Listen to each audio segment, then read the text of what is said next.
بسم اللہ الرحمن الرحیم۔ حضرت صلی اللہ علیہ وآلہ وسلم پر وحی کا ابتدائی دور اچھے سچے پاکیزہ خوابوں سے شروع ہوا۔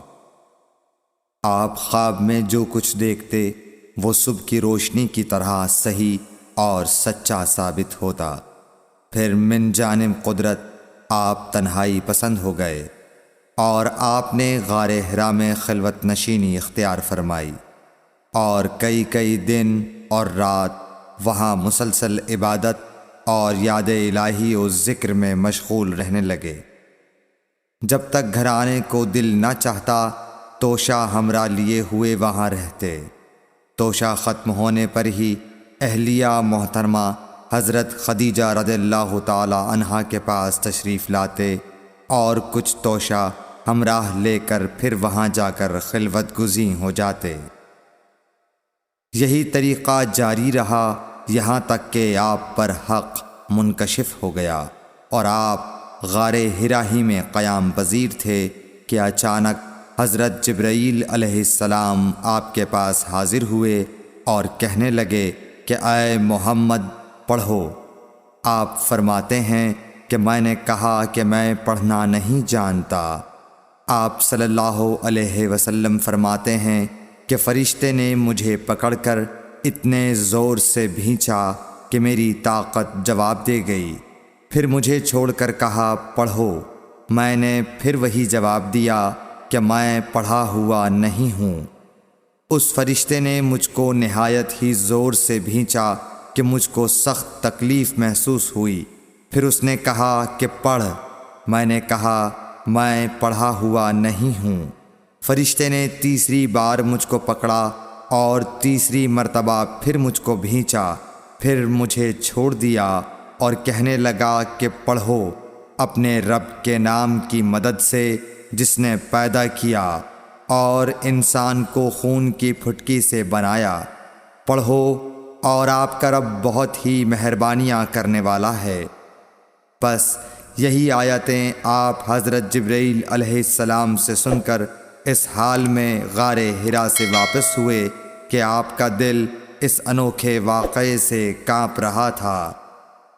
آپ حضرت خدیجہ کے ہاں تشریف لائے اور فرمایا کہ مجھے کمبل اوڑھا دو، مجھے کمبل اوڑھا دو۔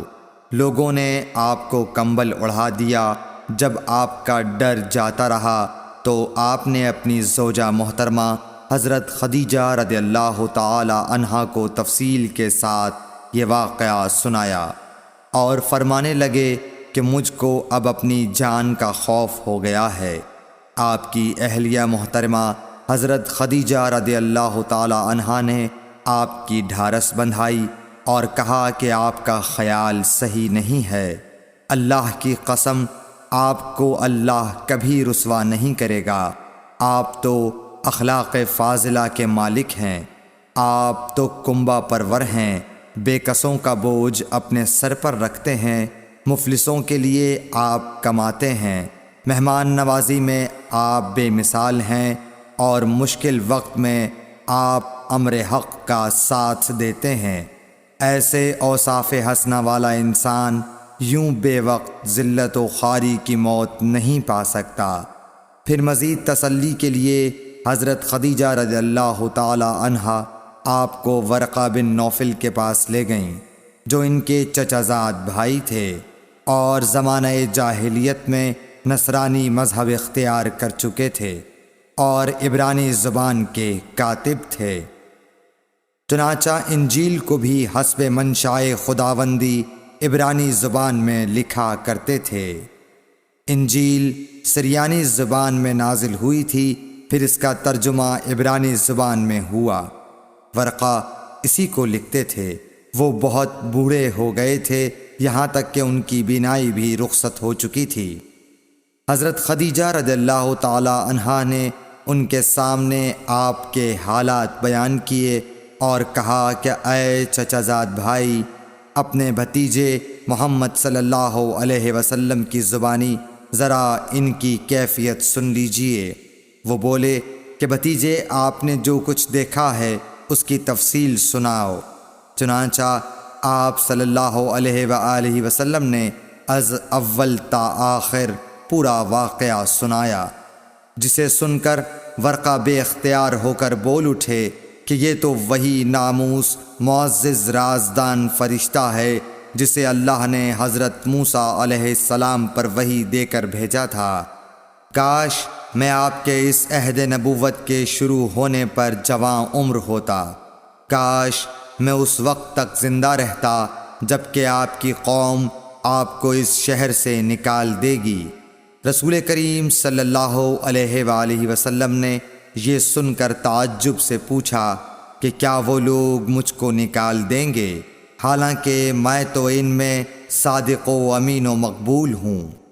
ورقہ بولا، ہاں یہ سب کچھ سچ ہے، مگر جو شخص بھی آپ کی طرح امر حق لے کر آیا لوگ اس کے دشمن ہی ہو گئے ہیں۔ اگر مجھے آپ کی نبوت کا وہ زمانہ مل جائے تو میں آپ کی پوری مدد کروں گا، مگر ورقہ کچھ دنوں کے بعد انتقال کر گئے، پھر کچھ عرصے تک وحی کی آمد موقوف رہی۔ صحیح بخاری حدیث نمبر 3۔